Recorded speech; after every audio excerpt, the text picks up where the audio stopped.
हो जब किसी स्कैम में सीधे प्रधानमंत्री का ही नाम आ जाए? ऐसे मामले में किस प्रकार फैसले लिए जाते हैं? क्या कथित तौर पर आरोप लगाने वाले के साथ या किसी विक्टिम का नाम आता है तो उसके खिलाफ सिर्फ विरोध की कार्रवाई की जाती है, ना कि पक्ष रखने का मौका दिया जाता है?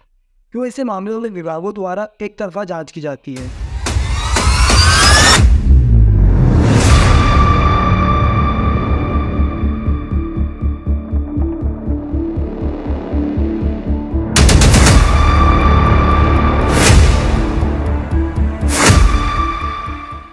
ऐसा ही मामला सामने आया था 1971 में। तत्कालीन प्रधानमंत्री इंदिरा गांधी के नाम उस समय का एक बड़ा स्कैम सामने आया था, जो कथित रूप से इंदिरा गांधी के नाम पर हुआ था, जिसे नाम दिया गया रुस्तम सोहराब नागरवाला कांड। क्या था, समझते हैं। बात है 24 मई 1971 की। संसद भवन रोड स्थित स्टेट बैंक ऑफ इंडिया की ब्रांच उस दिन खुली थी, जिसमें अभी तक लंच टाइम भी नहीं हुआ था, जिसके लिए SBI जाना जाता है। खजांची के पास आए एक फोन में बांग्लादेश के गुप्त मिशन के लिए 60 लाख रुपए की मांग की गई और रसीद प्रधानमंत्री कार्यालय से लेने को कहा गया कि यह आवाज प्रधानमंत्री इंदिरा गांधी और PN हक्सर यानी परमेश्वर नारायण हक्सर की थी। बाद में पता चला कि फोन वाला व्यक्ति कोई और था। रुपए लेने वाला और नकली आवाज निकालने वाला व्यक्ति रुस्तम सोहराब नागरवाला को गिरफ्तार किया गया। 1972 में संदेहास्पद स्थितियों में उसकी मृत्यु हो गई। मामला रफा दफा कर दिया गया। निष्कर्ष कुछ नहीं निकला। नागरवाला नामक जिस व्यक्ति ने यह बड़ी रकम निकाली को लेकर आज तक स्थिति स्पष्ट नहीं हो पाई। शुरू में उसे एक शातिर अपराधी माना गया, परंतु धीरे धीरे संदेह की सुई श्रीमती इंदिरा गांधी और उनसे जुड़े कुछ लोगों की तरफ घूमने लगी। जहाँ शुरू हुई और लंबी चली। उस दौरान नागरवाला बैंक प्रबंधक तथा कुछ अन्य गवाहों की मौत एक के बाद एक होती गई। कोई ड्रग से उछला गया, कोई घर में संदिग्ध हालत में मृत पाया गया। उस कांड को 5 दशक पूरे हो गए, परंतु आज तक कोई नहीं जान सका कि वास्तविकता क्या थी। हमें इस कहानी को समझने में जो सही लगा, हमने अपने पॉइंट ऑफ व्यू रखे। आप सभी लोग इस पर अपना पॉइंट ऑफ व्यू कमेंट के माध्यम से रख सकते। अब यहाँ कुछ बात जो इस पूरे घटनाक्रम में सही नहीं बैठ रही थी।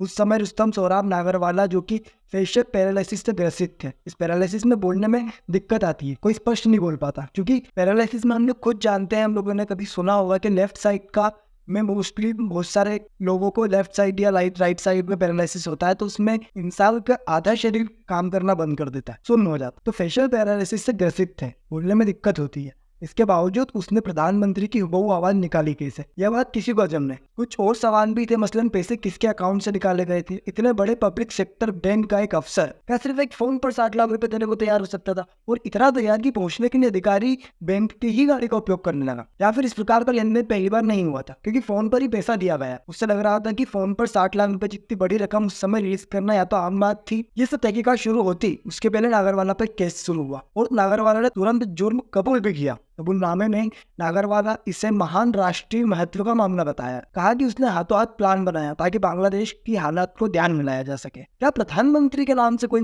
घोटाले का प्लान हाथों हाथ बना सकता है या बनाया जा सकता है? ये भी उस व्यक्ति द्वारा जिसे कथित या वास्तविक रूप से रॉ या CIA का अफसर बताया गया हो। इंदिरा की आत्मकथा लिखने वाली कैथरीन फ्रैंक लिखती है, नागरवाला पहले भारतीय सेना में कैप्टन के पद पर रहा था और उस समय भारतीय खुफिया एजेंसी रॉ के लिए काम करता था। और कुछ अखबार की रिपोर्ट के अनुसार नागरवाला CIA यानी सेंट्रल इंटेलिजेंस एजेंसी के लिए काम कर रहा था। अब इतनी बड़ी पोस्ट पर इतने बड़े विभाग पर रहने वाले अधिकारी या पूर्व अधिकारी सिर्फ 10 मिनट में सजा, थोड़ा अजब नहीं हो पाया? खोजी पत्रकारिता पर अपनी पुस्तक में SK अग्रवाल ने इस मुकदमे की गति को कानूनी इतिहास में अद्वितीय कहा। सिर्फ उसके कबूलनामे के आधार पर यहाँ किसी साक्ष्य गवाह की पेशी तक नहीं हुई। नागरवाला को 4 साल कैद और 1000 रुपए जुर्माने की सजा हुई। नागरवाला चुपचाप जेल में चले गए थे। अब जेल में ऐसा कुछ ही दिनों में ऐसा क्या हुआ कि रुस्तम सोहराब नागरवाला अपने बयान से पलट गए? उन्होंने दोबारा सुनवाई की अपील की 27 अक्टूबर 1971 को, लेकिन इस बार नागरवाला की मांग ठुकरा दी गई। नागरवाला जेल में ही था, लेकिन तमाम तरह के सवाल थे जिस केस ने अभी भी बाकी थे, इसलिए पुलिस अपनी जांच में लगी रही। कुछ हफ्तों बाद यह केस एक बार सुर्खियों में फिर तब आया जब 20 नवंबर 1971 को इस केस को लीड कर रहे SP D.K. कश्यप की कार दुर्घटना में मौत हो गई, जिसकी जानकारी नागरवाला को लगी। अब डरे और सहमे हुए नागरवाला ने एक साप्ताहिक अखबार करंट के एडिटर DF कराका को एक पत्र लिखकर दावा किया कि वह इस अपराध के पीछे की सच्चाई को उजागर करना चाहता था। क्या थी इस घटनाक्रम के पीछे की सच्चाई, जिसे नागरवाला अपराध बता रहे थे और यह भी बताना चाहते थे कि देश के लिए आंखें खोलने वाला हो। और कुछ खुलासे की बात करते हुए कहा कि वो एक इंटरव्यू देना चाहते हैं। कराका और नागरवाला दोनों पारसी कम्युनिटी से आते थे, इसलिए नागरवाला को सिर्फ उन पर भरोसा था। नागरवाला ने एक ऐसा ही खत अपने वकील RC माहेश्वरी को भी लिखा। माहेश्वरी को नागरवाला पूरे साल की सबसे बड़ी खबर देने वाले थे। क्या हो सकती थी इस साल की सबसे बड़ी खबर? यह दोनों बात संयोगवश तो नहीं हो सकती थी, लेकिन इनमें से कुछ भी नहीं हुआ। कराका उन दिनों बीमार थे, इसलिए उन्होंने नागरवाला का इंटरव्यू लेने अपने असिस्टेंट को भेजा, लेकिन नागरवाला ने असिस्टेंट को इंटरव्यू देने से मना कर दिया। शायद बात कुछ गंभीर और बड़ी थी। इस बीच बांग्लादेश युद्ध की शुरुआत हुई और भारत जीत गया। जश्न में नागरवाला की खबर पुरानी और ठंडी हो गई। वे लगातार अपनी केस की सुनवाई के लिए कोशिश करता रहा, लेकिन 2 मार्च 1972 को संदिग्ध दिल का दौरा पड़ने से उसकी मौत हो गई। यहाँ मामला बंद हो चुका था, लेकिन मामला दोबारा 5 साल बाद उठा जब 1977 में जनता पार्टी की सरकार बनी। प्रधानमंत्री मोरारजी देसाई ने इस पूरे वाकये की जांच के लिए पिंगले जगमोहन रेड्डी आयोग का गठन किया। न्यायमूर्ति पिंगले जगमोहन रेड्डी आंध्र प्रदेश उच्च न्यायालय के न्यायाधीश थे। आयोग ने इस मामले में 820 पेज की रिपोर्ट पब्लिश की।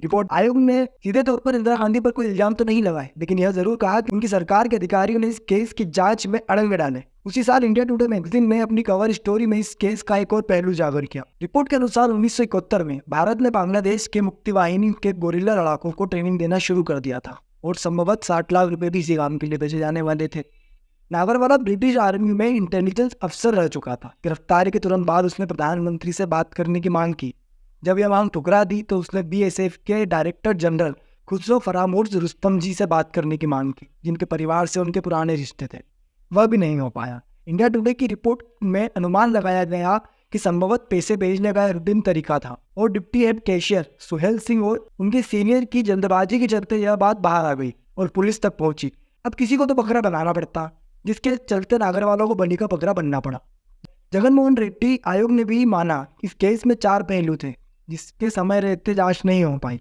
वो भी तब जब गृह मंत्रालय खुद इंदिरा गांधी के पास था। यदि तत्कालीन प्रधानमंत्री के नाम कोई घोटाला सामने आता है तो इस बात की जांच जल्दी और तेजी से शुरू होनी चाहिए थी, क्योंकि प्रधानमंत्री के ऊपर लगे इस प्रकार के आरोप के लिए पूर्ण रूप से निष्पक्ष और जल्दी जांच के आदेश तो होने ही चाहिए थे। आयोग ने अपनी रिपोर्ट में बैंकों को लेकर कुछ दावे भी किए। मसलन आयोग की रिपोर्ट के अनुसार बैंक में बहुत सा सामान और पैसे रखे हुए थे जिनका कोई अकाउंट संबंध नहीं था। यह पैसा किसका था, किसके हवाले से रखा गया था? नागरवाला केस की तरह पहले भी यकीनन इस तरह से बैंक से पैसे निकाले गए थे और यह रूटीन तरीका यकीनन था। आयोग की रिपोर्ट बाहर आने के बाद बैंक ने अपने इंटरनल जांच बिठाई और कैशियर वेद प्रकाश मल्होत्रा को नौकरी से सस्पेंड कर दिया गया और बाद में बरामद हुई राशि से जो राशि की कमी थी, यानी 5,000 रुपये, मल्होत्रा ने अपनी जेब से भरे थे। शायद यह सस्पेंड करने वाली कार्रवाई दिखावा थी, क्योंकि इंटरेस्टिंग यह है कि आगे जाकर भारत में मारुति उद्योग की स्थापना हुई तो तत्कालीन सरकार ने वेद प्रकाश मल्होत्रा को इस कंपनी का चीफ अकाउंट ऑफिसर बनाया। इंदिरा की मौत के बाद 1986 में यह मसला एक बार और उठा जब स्टेट्समैन अखबार ने नागरवाला के कुछ खत छाप दिए। इसमें नागरवाला ने दावा किया था कि इंदिरा से उसकी अच्छी पहचान थी, क्योंकि इस केस में बांग्लादेश मसले का नाम बार बार आ रहा था। इसलिए भारतीय खुफिया एजेंसी RNW यानी रो का नाम भी इस केस से जोड़ा गया। अखबारों में तुक्के लगाए गए कि शायद नागरवाला RNW के लिए काम कर रहा था। इंदिरा की आत्मकथा लिखने वाली कैथरीन फ्रैंक अपनी किताब इंदिरा में भी इस बात को कंफर्म करती है।